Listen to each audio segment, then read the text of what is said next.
Hallelujah. मेरी वो उम्मीद, मेरी वो आस है, मेरी वो उम्मीद, मेरी वो आस है, ए मसीहा यीशु तू मेरे लिए ख़ास है। अज़ीज़ बहनों और भाइयों, जैसे कि आपको मालूम है कि हम हर रोज़ किसी नए खुदा के खादिम के पास, किसी नए खुदा के ममसू के पास जाते हैं ताकि हम उनकी गवाहियों को रिकॉर्ड करके आप सबके पास लेकर आएँ और आप उन गवाहियों के वसीला से उनको सुनकर खुदा की ज़िंदगियों में किस तरह खुदा अपने लोगों की ज़िंदगियों में काम करता है और उन तजुर्बात से आप बरकत को हासिल कर सकें। तो आज हम सराज कॉलोनी में नाज़माबाद में मौजूद हैं। खुदा के ममसू, खुदा के खादम जो किसी भी तारुफ के मोहताज नहीं, पादरी पतरस उब्रियाम के चर्च में, ताकि हम उनकी गवाही को रिकॉर्ड कर सके आप सबके पास लेकर आने वाले हों। तो आए हम उनसे मिलते हैं और उनसे बात करते हैं। हमारे साथ बने रहिएगा। हम चर्च में आ चुके हैं और आप देख रहे हैं कि बहुत ही खूबसूरत लोकेशन है चर्च की, बहुत अच्छा लग रहा है। अपने चर्च में मौजूद हैं और आए हम उनसे मिलते हैं, गुफ्तगू करते हैं। भाई साहब, मसीह में आपकी सलामती हो। आपकी भी सलामती हो सर, थैंक यू भाई साहब, हम आपके लिए शुक्रगुजार हैं, आपके टाइम के लिए, वक्त के लिए, कि आपने अपने कीमती वक्त में से हमें वक्त दिया ताकि आप प्रोग्राम तलाश है गवाही की टीम के साथ गुफ्तगू करें। तो हम आपकी सारी जो है आपकी खिदमत के लिए, उस सारे काम के लिए जो आप खुदा के लिए करते हैं, गवाही तलाश है गवाही की टीम की तरफ से हम आपको अप्रिशिएट करते हैं। और ये छोटा सा जो एक तोहफा जो है टीम की तरफ से आपके लिए है सर। खुदावंद आपको बरकत दे और खुदा का करम जो है वो हमेशा आपकी ज़िंदगी में जारी रहे। आमीन। अजीज़ बहनों और भाइयों, मैं हूं पास्टर जॉयस जीवन और आप देख रहे हैं प्रोग्राम तलाश है गवाही की। मैं आप सबका शुक्रगुजार हूं कि आप सब अपने अच्छे अच्छे कमेंट से हमें आगाह करते हैं, हमारे चैनल को लाइक करते हैं, सब्सक्राइब करते हैं और आप हमारे साथ बने रहते हैं। तो मैं खुदा की ममसू, खुदा के खादम जो किसी भी तारुफ के मोहताज नहीं, आज उनके चर्च में सराज कॉलोनी नाज़माबाद में मौजूद हूँ और पादरी पतरस साहब के चर्च में मौजूद हूँ ताकि हम उनके साथ कलाम की बात कर सकें, उनकी गवाहियों को रिकॉर्ड कर सकें। तो आए खुदा के बंदा, खुदा के ममसू के साथ बात करते हैं। पादरी साहब, मसीह में आपकी सलामती हो। आपकी भी सलामती हो जी। भाई साहब, आप हमारे देखने वालों को, हमारे व्यूवर्स को ये बताएं कि आपको कैसा लग रहा है कि आज जो है तलाश है गवाही की टीम जो है वो आपके चर्च में मौजूद है। आप कैसा फील कर रहे हैं? मुझे बहुत अच्छा लग रहा है और मैं नहायत शादमान हूँ और खुदा का शुक्रगुजार हूँ कि आज तलाश है गवाही की हमारे पास टीम आई हुई है। मैं पास्टर जी आपका भी शुक्रगुजार हूँ कि आपने बड़ी फ़िक्र करके, हमने काफ़ी इंतज़ार किया ताकि ये मौका आ जाए और आज खुदावन ने ऐसा मुमकिन किया है। हम शुक्रगुजार हैं और ज़रूर है इसके लिए भी कि आप हमारी आवाज़ को पूरे दुनिया में लेकर जाना चाहते हैं। हम शुक्रगुजार। आमीन आमीन। खुदावंद आपको बरकत दे। तो पास्टर साहब, मेरा ये क्वेश्चन है कि आप क्यों खुदा के खादम हैं? आपने कोई बिजनेस इख्तियार नहीं किया, आपने कोई जॉब नहीं इख्तियार की, आप डॉक्टर नहीं बने, इंजीनियर नहीं बने, बाइबल उठाकर गली गली जाना और मसीह की मुनादी को बेहतर क्यों समझा? इसके पीछे क्या रीज़न है? रीज़न ये है कि मैं ऑलरेडी जॉब करता था। सही। और मैं सिटी कोर्ट में एज ए जॉब करता था और मेरी 18 साल वहाँ सर्विस भी थी। सही। लेकिन खुदावन ने मुझे एक रात आवाज़ दी कि तू मेरे पास आ जा। तो मेरे पास बहुत सारे बहाने थे कि मेरी जॉब है और मैं बहुत कमाल पढ़ा लिखा भी नहीं हूँ। सही। और मैं रोज़गार बेहतरीन चल रहा है और मैं नहीं कर सकता। मैंने बहाने भी लगाए, मैंने कहा कि मैं नहीं कर सकता। सही। लेकिन उसके बावजूद खुदा आपको पुकारता, वो मुझे कहता रहा कि आपने आना है। सही। मैंने कहा आप किसी और को ले लें, इतने लोग पढ़े लिखे हैं, इतने लोग बाशाऊर हैं, आप उनको ले लें। सही। तो खुदा ने कहा नहीं, आप चाहिए। सही। तो मैंने फिर अपनी ज़िंदगी में महसूस किया कि खुदावन मुझे बुला रहा है। सही। मैंने एज ए खिदमत को जब शुरू किया तो मुझे चर्च ने एज ए डीकन मुकर्रर किया। सही। मैं प्रस्तिश करने का मुझे बचपन से ही शौक़ था। सही। और मैं ख़ास जो है वो अपने आप को परस्तार समझता हूँ कि मुझे इश्क है खुदा से कि मैं उसकी प्रस्तिश करूँ। आमीन। तो आज भी जब मैं प्रस्तिश करता हूँ तो एक अलग से मुझे इश्क है अपने खुदावन से। कलाम भी ये कहता है कि खुदा ऐसे परस्तार ढूंढता है जो रूह और सच्चाई तो जैसे उसने मुझे ढूंढ लिया। आमीन।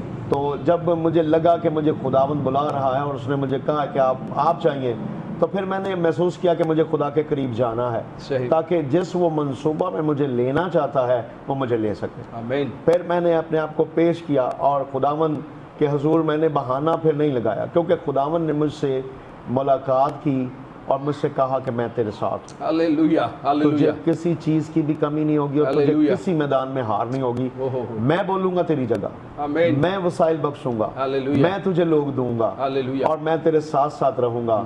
और मैं गरीबी में था, मुश्किलों में था, बहुत सारी बीमारियों में था, सही। लेकिन जब मैं खुदावन के पास आया हूँ तो उसने सब कुछ बदल दिया। आमीन, आमीन, आमीन। ये हमारे खुदा की कुदरत है, जो भी उसके पास गया है वो फिर वैसा नहीं रहा जैसा वो पहले था। अब मैं समझता था कि जैसे पालूस करंथस की कलीसिया के साथ बात करते हुए फरमाते हैं कि उसने निकम्मों को, जी जी, तो फिर मेरे दिल में दिलेरी आई कि अगर वो निकम्मों को लेकर खास बना सकता है तो फिर मैं हालेलुया, जाऊंगा, हालेलुया। फिर मैं जाऊंगा और फिर वो ज़रूर मुझे कुछ, फिर मैंने उसी तरह जैसे कुम्हार मिट्टी को लेता है, मैंने अपने आप को उसके हाथ में दे दिया। और ये मुझे यकीन था कि वो मुझे इज्जत का बर्तन बनाएगा। आमीन, आमीन, आमीन, आमीन। खुदावंद आपको और बरकत दे, ब्लेस करे और अपने जलाल के लिए इस रुए ज़मीन पर कसरत से इस्तेमाल करता रहे। आमीन। भाई साहब, आपने कहा कि मैंने खुदा की आवाज़ को सुना, ठीक है, और हम अगर सैमुएल की किताब को पढ़ते हैं, वहाँ पर लिखा है कि खुदा ने हन्ना को जब वो बेऔलाद थी औलाद दी, उसने खुदा के साथ एक कमिटमेंट की। जी। उसने कहा खुदावंद अगर तू मुझे फर्जंद देगा तो वो मैं तुझे दे दूंगी।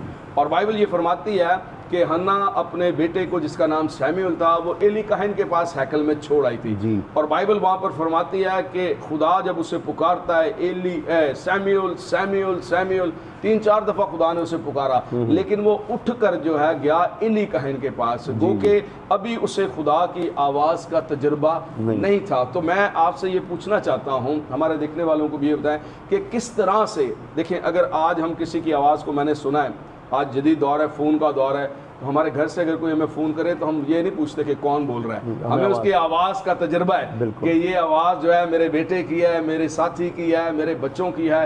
तो हमें ये किस तरह से तजुर्बा है कि ये जो आवाज़ है ये खुदा की आवाज़ है, हम इसमें कैसे जो है हम इसको पहचान सकते हैं? मैंने खुदावन से मिन्नत की, जब मैंने महसूस किया मुझे खुदावन बुला रहा है, हालेलुया। तो फिर मैंने खुदावन से मिन्नत की। मैं कोई 10 दिन तकरीबन दुआ करता रहा। हालेलुया। मैंने कहा खुदावन अगर सचमुच तू ही है तो फिर मुझ पर जाहिर कर, आमीन। क्योंकि मैं पहले बहुत मुश्किलों से निकल कर आया हूँ। अगर मैं आवाज़ को पहचाने बगैर तेरे पास आ जाऊँ हालेलुया। तो या किसी के पास चला जाऊँ या किसी और आवाज़ को सुनकर उसके पास जाऊँ तो मैं फिर बेहाल हो जाऊंगा। मुझे तू नजर आ, मुझ पर जाहिर कर, आमीन। क्या तू ही है? सही। तो आज साहब ये बड़ी गवाही है, फख्र ना हो जाए। नहीं, फिर मुझे खुदा ने इतनी करीब आकर दिखाई दी, हालेलुया। मैंने इतनी करीब उसके चेहरे को देखा है। उसने कहा मैं ही हूँ जो तुझे बुलाता हूँ, आमीन, आमीन, और मैं पूरी दुनिया पर जाहिर कर दूंगा कि मैंने ही तुझे बुलाया। हालेलुया। अजीज बहनों और भाइयों, मैं आपको बताना चाहता हूँ कि जो कुछ भी खुदा के ममसूफ फरमा रहे हैं इस वक्त यहाँ पर खुदा की गैर मामूली कुदरत है। मैं उसे महसूस कर रहा हूँ कि खुदा की यूनाइटिंग, खुदा का मसा, खुदा की मौजूदगी जो है वो यहाँ पर मौजूद है। और यकीनन जो कुछ भी खुदा का ममसूफ कह रहा है वो रियलिटी है, क्योंकि ये सब चीज़ें तजुर्बे से ही हमें पता लगती हैं कि खुदा हमारे साथ है या नहीं है। तो भाई साहब, हमें ये बताएं कि आपकी वो पिछली ज़िंदगी और इस ज़िंदगी में आप क्या चेंजिंग और क्या फ़र्क महसूस करते हैं? भाई साहब, सब कुछ होते हुए भी ऐसा था जैसे कुछ भी नहीं है। कुछ भी नहीं है। और मुश्किलें थीं, बहुत सी बीमारियां थीं और रसवाइयाँ थीं और यूं कह ले जहालत थी। मैं जुआ भी खेलता था और ये बुरी आदत भी थी, लेकिन खुदा का शुक्र है अब खुदावन ने इज्जत दी है। और सबसे बड़ी मैं शुक्रगुजारी करता हूँ, उसने मेरे मुंह में कलाम डाला, आमीन, जिसकी मैं कभी भी तवक्को नहीं करता। हालेलुया। मैं समझता था मुझे तो बोलना भी नहीं आता, मतलब कैसे बात करूंगा मैं खुदावन। तो उसने कहा मैं तेरा मुंह बनूंगा। यकीन करें, इतनी गहरी तसल्ली मुझे खुदावन ने देकर बुलाया है, क्योंकि मेरे पास तो मतलब सीवी पर लिखने के लिए कुछ था ही नहीं जो मेरा फख्र हो कि मैं ये कर लेता हूँ, मैं वो कर लेता हूँ, मैं इस तरह बोल लेता हूँ, मैं इस तरह कर लेता हूँ। मेरे पास कुछ भी नहीं था, लेकिन खुदावन ने मेरी बड़ी दलेरी बनकर कहा कि मैं तेरे साथ हूँ, मेरा यकीन कर मैं ही हूँ। Hallelujah, hallelujah. खुदा ना करे कि मैं किसी चीज़ पर फख्र करूँ सिवाय यीशु मसीह की सलीब पर। सलीब मेरा और आपका फख्र है। राह कठिन थी कलवरी पर वो जा रहा था, राह कठिन थी कलवरी पर वो जा रहा था, बहा के खून वो गुनाहों को मिटा रहा था। हम सफ़र नहीं कोई राह में उसका जीवन, वो राहें सबकी सीधी किए जा रहा था। राह कठिन थी कलवरी पर वो जा रहा था, जिन रस्तों पर यीशु मसीह चले हैं आज भी उसके प्यार करने वाले, उसके बेटे, उसकी बेटियां, उसके खादम जो है उन राहों पर चलते हैं, दुख उठाते हैं, लेकिन वो हमेशा वफादार रहते हैं। आमीन। तो पाशा साहब हमें ये बताएं, मैंने जैसे कि आपसे पूछा कि वो पहली ज़िंदगी में और इस ज़िंदगी में अब आप क्या फील करते हैं? इस ज़िंदगी में खुदा आपको कहाँ कहाँ पर इस्तेमाल करता है, किस तरह से इस्तेमाल करता है, कौन सी नेमतें, कौन सी ब्लेसिंग जो है वो खुदा ने आपको दे रखी हैं? खुदावंद का शुक्र हो कि खुदावंद मुझे एज ए बहुत से बड़े बड़े उसने मेरी ज़िंदगी में और लोगों की ज़िंदगी में मौजज़ात किए। आमीन।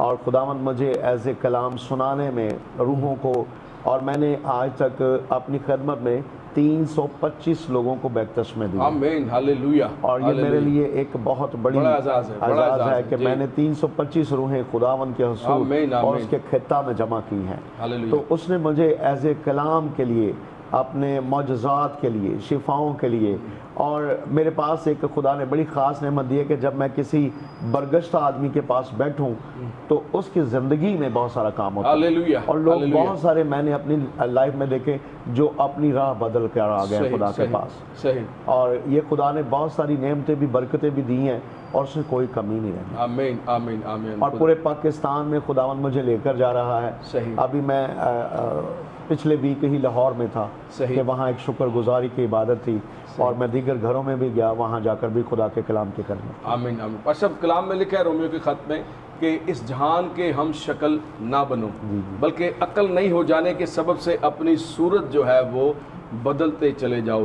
क्या कोई शख्स खुदा की कुर्बत में रहने के बावजूद भी शैतान बन सकता है, या कुछ और बन सकता है, या उसकी सूरत वही रहती है जैसे कि पैदाइशी किताब में लिखा है, आओ हम इंसान को अपनी सूरत और अपनी शबी की मानंद बनाएं। और हम देखते हैं कि एक फरिश्ता जो हमेशा खुदा के साथ रहता था, उसके बारे में लिखता है कि वो अपने परों को जब खोलता था तो म्यूज़िक बजता था, साज बजता था। मैं लूसीफर की बात कर रहा हूँ कि वो खुदा की कुर्बत में रहने के बावजूद भी अपनी शक्ल को वो चेंज कर गया। पहले वो फरिश्ता था, बाद में वो शैतान बन गया। ये किस तरह से मुमकिन होता है सर? देखिए, मैं ये समझता हूँ कि अगर मेरे दिल में खुदा की इज्जत है और मैं खुदा को पहचानता हूँ तो मुझे नहीं लगता फिर ऐसा हो सकता। सही। जो लोग खुदा की कुर्बत में नहीं रहते, जो लोग खुदा को पहचानते नहीं हैं, उसके कद को, उसकी ऊंचाई को, उसकी लंबाई को, उसकी गहराई को जानते नहीं हैं, सही। उनको अबलीस आसानी से बरगला लेता है। सही। लेकिन मैं समझता हूँ जो लोग खुदा की कुर्बत में रहते हैं, जो खुदा के बुलाए हुए हैं और खुदा के हाथ के नीचे रहते हैं, उनको अबलीस जो है वो फेर नहीं सकता, फेर नहीं सकता। वो अपनी सूरत नहीं बदल सकते। जिस सूरत पर खुदावन ने बनाया है वो उसी सूरत में कायम रहते हैं। लेकिन इससे खुदावन की हजूरी में रह कर ऐसा पॉसिबल है। और मैं शुक्रगुजार हूँ, मैंने भाई साहब हमेशा खुदा की बड़ी करीबी पाई है। आमीन। मैंने चलते फिरते, उठते बैठते, खाते पीते, मैंने अपनी ज़िंदगी में खुदा की बड़ी करीबी देखी है। और वो मेरी मदद करता है, क्योंकि मुझे उसने बड़ी तगोदा करके, बड़ी बाज़िद होकर मुझे बुलाया है कि नहीं आप चाहिए। आमीन। तो फिर मैंने उनसे कहा था कि भाई मैं तो बहुत सादा सा आदमी हूँ, आप मुझसे क्या चाहते हैं? तो उसने कहा मैं सब कुछ कर लूँगा, बस आप मेरे पास आ जाए। सही, सही, सही। मैं एक दफ़ा 6 घंटे रोता रहा और खुदावन को कहता रहा कि आप मुझे बताएं। और मैंने 6 घंटे जब गुजर गए तो मैंने महसूस किया मेरे कमरे में कोई आ गया है। हालेलुया। और मैंने महसूस किया उसने मेरे सर पर हाथ रख कर कहा है क्या है? हालेलुया। तो मैंने कहा मेरी बड़ी बुरी हालत है, क्या ये अच्छी हो सकती है? तो उसने कहा आप मेरे पास आ जाओ, मैं सब कुछ कर दूंगा। सर, पास आने का मतलब थोड़ा हमारे देखने वालों को बताएं, पास आने का ठीक डेफिनेशन मतलब क्या है? जैसे कि अभी आप बता रहे हैं कि वो आपके करीब था, उसने आपके सर पर हाथ भी रखा, तो पास आने को हम किस तरह से ले सकते हैं? क्या पास आना कि गुनाहों को तर्क करके पास आना है, या वो सारी बातों को निकाल कर पास आना है, या ये पास है जैसे मैं और आप एक दूसरे के पास हैं? जैसे देखिए, तारीकी और रोशनी का कोई मेल नहीं है। अब मैं तारीकी में था, सही, गुनाह में था, सही। और खुदा मुझसे ये चाह रहे थे कि आप गुनाहों को तर्क करें तो मैं रहमत कर दूंगा। हालेलुया। क्योंकि बाइबल में लिखा है मिसाल की किताब में, जो अपने गुनाहों को मानकर उसे तर्क करता है उस पर खुदा की रहमत होती है। हालेलुया। तो मैंने फिर वो जो मेरी ज़िंदगी में गुनाह थे, मैं एज ए जुए का अड्डा चलाता था। सही। और भी दीगर मेरी ज़िंदगी में बदियां थी। और फिर मैं खुदा की शुक्रगुजारी करता, उसने मुझे गालिब आने का फजल बख्शा। उसने इसमें भी मेरी मदद की कि मैं उन गुनाहों पर गालिब आकर मैंने उन्हें तर्क किया। आज करीबी की बात ये है कि वो चाहता है कि मैं किसी और काम में इन्वॉल्व ना हूँ। अगर मैं रात एक जगह बता रहा था, दीवाना होना सिर्फ उसकी सूरत नजर आना है, सही, आमीन, और कहीं ध्यान नहीं आमीन। होना। जिससे आपको इश्क है, जिससे वही आपको नजर आता है मोहब्बत है, उसके लिए दीवाना होना, वो आपको दिन और रात बस वही दिखाता है, वही नजर आता रहता है, उसी को आप और देखते मेरी रहते हैं। कैफियत यही है, यही है, हालेलुया। तो इसी सबब से दुनिया और लोग उसे दीवाना कहते हैं। I love तो you, ये Jesus। एक बड़ा रहम हुआ है आपके ऊपर, खुदा का करम हुआ है। तो और कोई बात ऐसी जो आप हमारे देखने वालों को बता सकते हैं जिससे सुनने वालों को बरकत मिले? आप खुद से, जाके मैं सवाल करूं, आप खुद से जो आपके दिल में कोई ऐसी बात है। मैं खुदावंद की मेहरबानी का बड़ा शुक्रगुजार हूँ, और मैं आपको भी बताना चाहता हूँ, सुनने वालों को, देखने वाले को, कि आप अपने आप को खुदावंद के करीब लेकर आएँ। हालेलुया। क्योंकि ज़बूर की किताब में लिखा है, खुदा उन सब के करीब है जो उससे दुआ करते हैं। आपका ख़ास अमल, मैंने खुदावंद को कहा कि मेरे पास तो कोई हथियार नहीं, तो उसने कहा तेरे पास दुआ सबसे बड़ा हथियार है। मुझे याद ना रहे कि मैंने कितनी रातें उसके कदमों में बैठकर गुजारी। आमीन। अगर मुझे लगा कि मेरे पास दुआ हथियार है, तो भाई साहब मैं यूं कह लें कि कई साल सोया ही नहीं। इश्क ने मुझे सोने ही नहीं दिया। वाह वाह वाह। और दुआ आपके पास हथियार है। अगर आप पढ़े लिखे हैं, अगर आप नहीं भी पढ़े लिखे, तो खुदा से बातें करना नहायत फ़ख्र की बात है। आमीन। और खुदा चाहता है कि लोग मुझसे बातें करें। हालेलुया। वो बाग अदन में भी यही चाहता था, वो आज भी ये चाहता है कि मेरे लोग मुझसे बातें करें। हालेलुया। वो कोठड़ी बंद करके, दरवाज़ा हालेलुया। बंद करके भी आज भी खुदा चाहता है कि लोग मेरे मुझसे बातें करें, ताकि वो मेरा खुदा बदला देने वाला खुदा है, मुझे बदला देना चाहता है। आपके लिए भी ये है कि आप दुआया ज़िंदगी अपनी कायम करें, ताकि दुआ करेंगे तो खुदा आपको गहरी करीबी बख्शेगा, ताकि आपकी ज़िंदगी में खुदा की जब मुदाखलत होगी तो वो आपको अपने तरीक़ा से सब कुछ बना लेगा। आमीन। सर, सुपर नेचुरल कुव्वत क्या चीज़ है? अब जैसे आपने कहा कि अपनी कोठरी बंद करें, बाइबल भी ये कहती है, मत्ती की इंजील में लिखा है कि तू अपने दरवाज़ा बंद कर, कोठरी बंद कर, पोशीदगी में जा, खुदावन तेरा खुदा जो है वो जो देखता है वो तुझे बदला देगा। तो मुझे ये बताएं, कई लोग तन्हाई से खौफजदा हो जाते हैं, डर जाते हैं, या कई लोग जो है वो खुदा की हजूरी को या फिर खुदा की प्रेजेंस को, उसकी पाक गहरी हजूरी को, उसके मसा को गलत नाम देना शुरू कर देते हैं, या वो समझते हैं कि कोई शैतानी असर है, या इसको हम किस तरह से, कई लोग जो है वो अकेले दुआ करना पसंद नहीं करते, वो डर जाते हैं, खौफजदा हो जाते हैं। देखिए, इसमें उनके ईमान की कमी है। ईमान के बगैर खुदा को पसंद आना नामुमकिन है। हालेलुया। अगर आप कहीं भी हैं तो आपके अंदर ईमान नहीं है तो आप खौफजदा हैं। सही। लेकिन अगर आपके अंदर ईमान है तो आपको कोई खौफ नहीं है। और मैं खुदा की शुक्रगुजारी करता हूँ कि जिस दिन मुझे खुदा ने बुलाया, मेरा उसी दिन ईमान बना कि खुदा मेरे साथ है, हालेलुया। और वो मुझे कभी भी नहीं छोड़ता। और मैं आप देखने वालों को, सुनने वालों को भी ये बताना चाहता हूँ, खुदा हमसे कभी भी अलग नहीं होता। आमीन, आमीन। हम अपनी सोचों को, हम अपने कामों को, हम अपने ख्यालों को खुदा से अलग करते हैं, खुदा हमें कभी भी नहीं छोड़ता। सर, एक आम शख्स जिसका कोई खुदा के साथ तजुर्बा नहीं है, ना ही उसने इतना खुदा के साथ वक्त गुजारा है, उसे मालूम नहीं खुदा की हुजूरी, खुदा की प्रेजेंस क्या चीज़ है, या खुदा किस तरह से लोगों को ब्लेस करता है या बरकत देता है, उसके लिए इस बात को समझना या अपनी ज़िंदगी में उसे कबूल कर लेना किस तरह से होगा कि क्या वाकई ये खुदा की हुजूरी है। बहुत सारे लोग जो हैं वो नेगेटिव बातें करते हैं, कोई मसा में गिर जाए, कई लोग कहते हैं ये पीछे क्यों गिरा है, इसे आगे गिरना चाहिए था, कई कहते हैं आगे क्यों गिरा है, इसे पीछे गिरना चाहिए था। तो इसको हम किस तरह से देखेंगे और किस तरह से लेंगे? क्या खुदा की हुजूरी में, बाइबल ये कहती है, खुदा का जलाल जिसने भी देखा वो ऊंधे मुंह के बल गिरा। ठीक है, लोग खुदा के जलाल को बर्दाश्त नहीं कर सकते, लेकिन आज बहुत सारे इस रुए ज़मीन पर ऐसे लोग हैं जो खुदा के कलाम को और इन बातों को मजाक बनाए हुए हैं। देखिए, मैं समझता हूँ, पिछले वीक में एक जगह सिखा रहा था कि बाइबल में लिखा है कि यीशु के पास एक कोढ़ से भरा हुआ शख्स आया और उसने उससे मुंह के बल गिरकर सजदा किया। अच्छा, फिर मैं बता रहा था, जब खुदावन शमौन के घर था तो वहाँ मरियम आई है तो वो उसके कदम चूमने लगी। हालेलुया। फिर मैं बता रहा था कि जब 10 कोढ़ियों में से एक आया है तो उसने भी मुंह के बल गिरकर उसे सजदा किया है। तो तरीका यही है, खुदा चाहता है कि हम उसे सजदा करें और उसे मुबारक कहें, हालेलुया, और अपनी जिंदगियों का मालिक बनाएं। हालेलुया। खुदा ये चाहता है और तरीका यही है। बिल्कुल। और खुदा के हजूर गिर जाना, उसके कदमों को चूमना, उसकी कदम बोसी करना, तरीका यही है। आगे आप समझें, मैं ईमान रखता हूँ जब लोग खुदा के कदमों में आ जाते हैं, उनकी सोचों को, ख्यालों को खुदा खुद कंट्रोल कर लेता है। आमीन आमीन आमीन आमीन, बिल्कुल बिल्कुल बिल्कुल, वंडरफुल, ऐसे ही है, ऐसे ही है। लेकिन आज भी इस माशरे के अंदर जो नेगेटिव सोच है, ठीक है, बुरे ख्यालात हैं या बुरी सोच है, जो आज भी खुदा के ऊपर ईमान नहीं रखते और तरह तरह की बातें करते हैं। पर वो देखिए, बात यह है कि उसका उनका कसूर नहीं है, आमीन, क्योंकि बाइबल फरमाती है सही, कि बुरी सोबतें अच्छी आदतों को बिगाड़ देती बिगाड़ हैं। देती है। हम बुरी सोबत में रहते हैं, हमें जल्दी करके अपनी सोबत को बदलना पड़ेगा।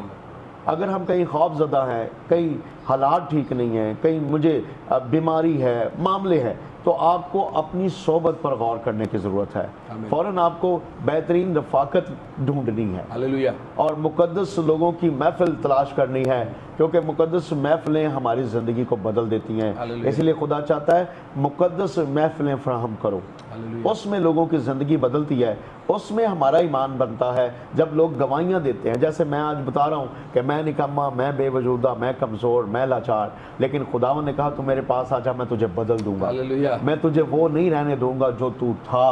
तो उसने नहीं ऐसे होने दिया। बस मुझे दलेरी करके एक तो मुक़द्दस महफ़िलें ढूंढनी है जो मेरी शख्सियत को, मेरे ईमान को बढ़ाती हैं और बदलती हैं, और मुक़द्दस महफ़िलों में बहुत सारे लोग बदलते हैं। हालेलुया। अजीज़ बहन और भाइयों, बड़ी ज़बरदस्त गुफ्तगू है। कलाम में लिखा है खुदा रूह है और ज़रूर है कि उसके परस्तार रूह और सच्चाई से उसकी परस्तिश करें। यीशु मसीह जो एक बड़ा मिशन लेकर इस रूए ज़मीन पर आया, और वो निजात का था, कुफारे का था, और वो आया और खुदा के कलाम में यूहन्ना की इंजील के 17वें बाब में लिखा है, जो काम तूने मुझे करने को दिया था मैंने उसे तमाम करके ज़मीन पर तेरा जलाल जाहिर किया। अब ए बाप, तू उस जलाल को जो तू दुनिया की पैदाइश से पहले मेरे साथ रखता था, मुझे अपने साथ फिर से जलाली बना दे। अजीज़ बहनों और भाइयों, जब वो आया, उसने सलीब पर अपनी जान का फिदिया दिया, वो मर गया, दफन हुआ और तीसरे दिन मुर्दों में से जी उठा। और लिखा है 8 रोज़ के बाद वो सब एक जगह, एक कमरे में बंद थे, जमा थे, ठहरे हुए थे कि खुदावंद उनके बीच में आ गया। एक मसीह वो था जो कुफारे से पहले उनके साथ रफाकत रखता था। अब ये मसीह जो रूह में उनके पास आया था, ये उनके लिए हो सकता है अजीब हो, वो डर गए हों, खौफजदा हो गए। लिखा है दरवाजे जो हैं वो बंद थे और खुदा उनके बीच में आ मौजूद हुआ।